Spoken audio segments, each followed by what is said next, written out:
Hello, welcome back to the Time Space Visualiser. You're joined by me, Tom, and Will. And today we are reviewing the Pyramids of Mars. Yes, we are. We haven't done a review yet. No, we haven't. It's our first one. Yes, It'll be interesting. Very exciting. So yes, Pyramids of Mars is a story from series 13, which is Tom Baker's second series, and it was written by Stephen Harris, who is actually a pseudonym for Robert Holmes and Lewis Greifer. And it was directed by Paddy Russell and was broadcast from the 25th of October to the 15th of November 1975. We do research, we didn't look that up. No, we didn't. Anyway, what do you think? I enjoyed it. I really enjoyed it. It was a good episode. It really worked well together. Yeah. I thought it was rubbish. No, I'm joking. Of course I don't. It's one of the classics. It starts off with what would, if that was a new series episode, that stuff with Scarman in Egypt would have been the pre-title bit. Yeah. The teaser. And it works really well, to be fair. Really sets a scene well. It gives that gothic vibe. You know, this is probably one of the first, in the Baker era especially, which is quite famous for those gothic horrors under Philip Hinchcliffe and slightly Graham Williams as well. But this is the first proper gothic-y sci-fi one. It really fits that pseudo one quite well. So we get that. That's a really good opening scene, and then we get that scene where the Doctor's being quite, I don't even know what the word is. He's been a bit distant. He's having a bit of a midlife crisis by the looks of it. Yeah, he's not too sure of what's going on. It almost seems like the lights are on, but no one's home. And Sarah's trying to speak to him, but she's getting nothing back from him. So it's quite interesting because I've forgotten. I've seen this one a lot, but I've forgotten just how distant and a bit alien Tom Baker is in this one. Yeah. Considering, I think it's because at the minute I've been rewatching a lot of stuff from sort of Graham Williams era where it's like the comedy half hour. Yeah. And Tom Baker's just given free rein to do whatever the hell he wants. He's going absolutely wall-to-wall mental with it. But yeah, this one is a bit more subdued, especially near the start. But he sort of snaps out of it as soon as the TARDIS lands and they realise that they haven't actually travelled in space. They've gone back to before where the unit headquarters was in the 1911. Yeah, 69 years before Sarah Jane joins. You know, if you believe that she's from 1980, that'll get the unit fans going. Yeah. If you don't know what that is, just look at the unit dating conundrum, and then your head will immediately begin to melt. But there's a good little bit as well where they're sneaking out. There's a bit of physical comedy where they're creeping under the windows and stuff. That works quite well. Yeah, Tom Baker just walking around in a crouch just did tickle my belly a fair bit. Yeah, it was good fun, and it's I think with a story like this, it's important to have a bit of comedy with it because it's quite a dark story, really. It's very death heavy. I think the majority of the main cast, the majority of the guest cast in this one end up dead. Yeah, so that's a cheerful one. Yeah, it's a classic one for Tom Baker's era. A lot of the extras tend to die off in his episodes. Well, it seems to be when Paddy Russell's directing. Because in Horror Fangog, everybody except the Doctor and Leela die. Every single person you see on screen die. So it's one of those ones that's interesting. But yeah, I think with our leads in this, Tom is very dark. Tom Baker in this one, he's quite dark. He's very distant. Sarah Jane makes quite a few remarks to him about like how he's not being very human towards, the Scarman's death, and just in general, he's a bit sort of distant. Well, I'd say because he knows what would happen if Sutekh was allowed to reign. He knows that it's a few people having to die now for saving countless others. And for him, that's not really a big choice. If it means saving millions, to the Doctor, you can sacrifice a couple. So yeah, a bit of a plot rundown for this one then. We've got an English explorer called Marcus Scarman. He's an archaeologist. He's unearthing sort of this magical tomb. It's very sort of mummy-inspired, Indiana Jones-esque kind of vibes. Yeah. And all of a sudden then they realise that they've they've made a link and awoken Sutekh from his entrapment on a pyramid on Mars, rather. Yeah. And the Doctor and co have to sort of work out what's going. There's a great cliffhanger to the end of that first episode. That's brilliant, where the whole episode we've been following this Egyptian guy.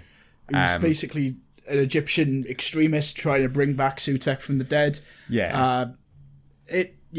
Quite a dark character. Yeah, and we see we think, oh, this guy means a bit of business, this Namin, and he's quite creepy. You realise that we're looking at the villain of the set, and he immediately gets killed at the end of episode 1 as we think this is Sutekh, but then another twist, it's not actually Sutekh, it's Scarman in some fancy. Well, I say fancy, he's just in a big black cape and a big mask, but it works. Yeah. And as we go on then, we sort of get a lot more of...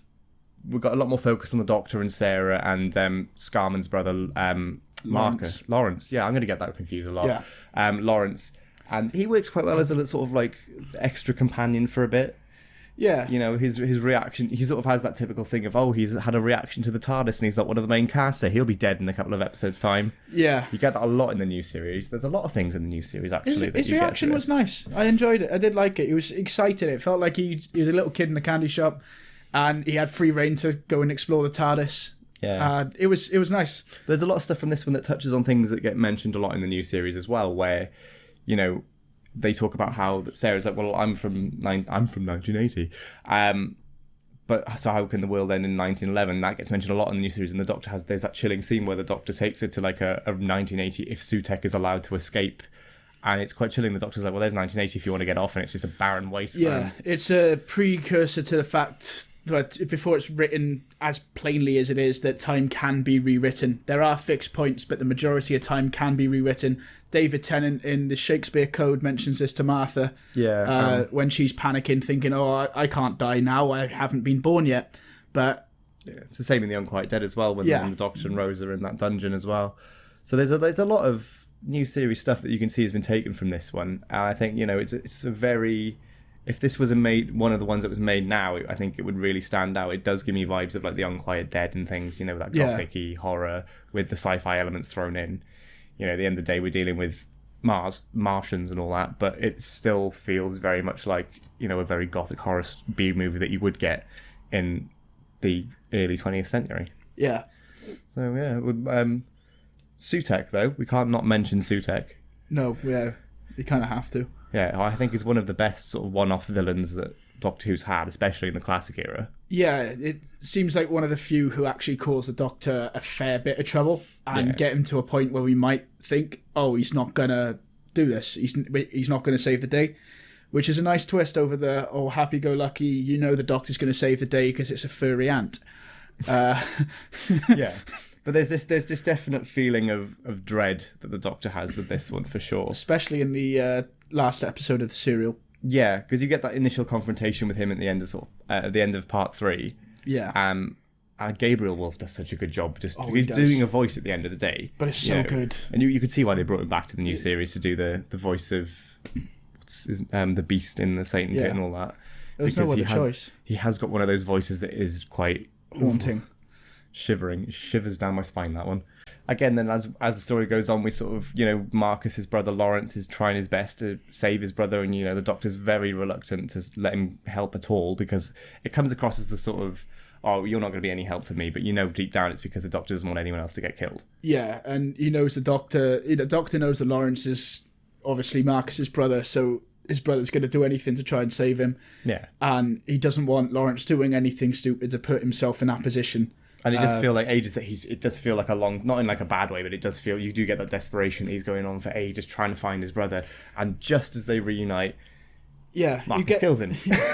Yeah, but I mean, you get a little bit of an identity crisis for Marcus. He's like, oh no, I'm Sutekh, but no, I'm Marcus. And there's a little bit where you're like, showing him the photo and everything. It shows that he could come back, it could be saved, but he died in the opening scene of part 1. And this is just his cadaver reanimated. Yeah, I think the Doctor calls it, isn't he? It's just a reanimated cadaver and all that. He's very cold again. It's another thing of Tom Baker in this story is very cold. Just blunt and to the point. Yeah, he's not, because he knows you can't really waste any time. So he's just going, yep, your brother's dead, but there's nothing we can really do about it. And unless you want to die, you're going to help me. But it unfortunately doesn't go that way. And poor Lawrence gets bumped off.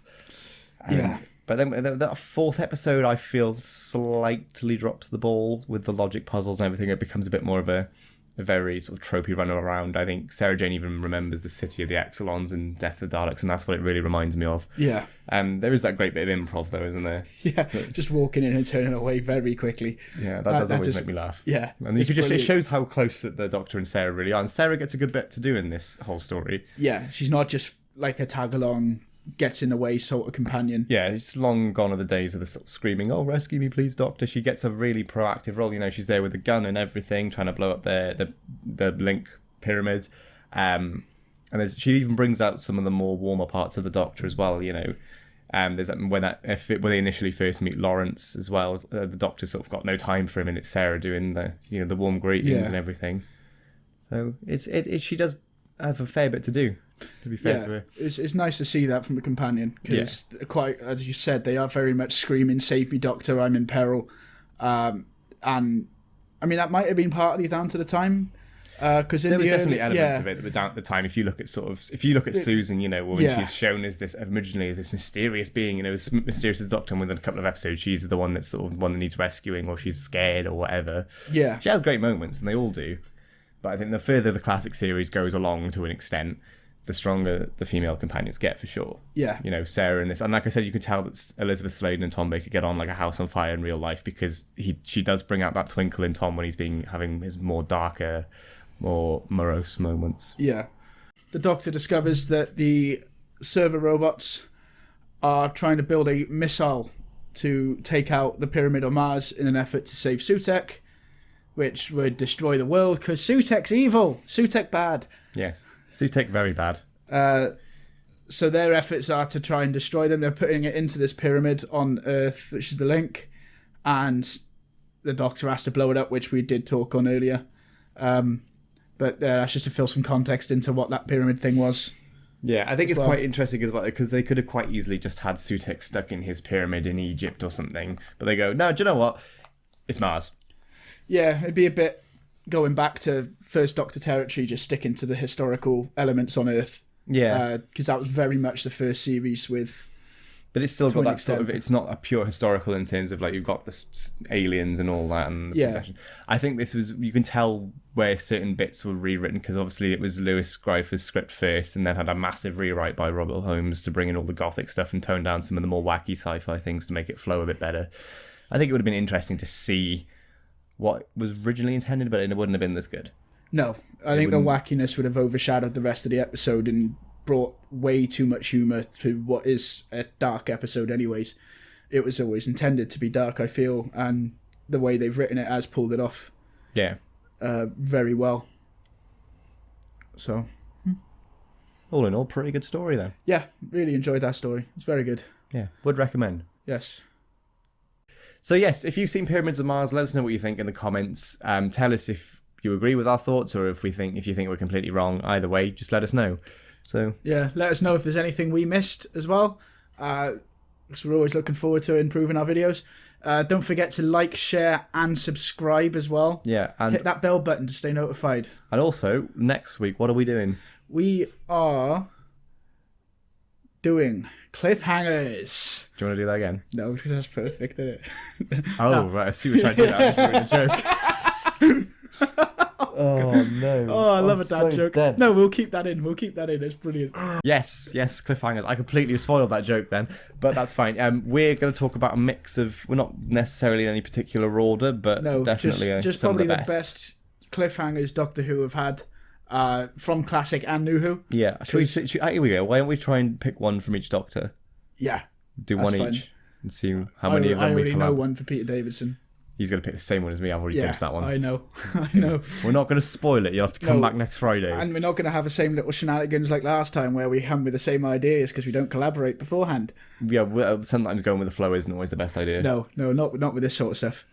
Yeah, and on that note, goodbye. Have a lovely evening or day wherever you are. Yeah. Yeah. Ta-ra. Ta-da.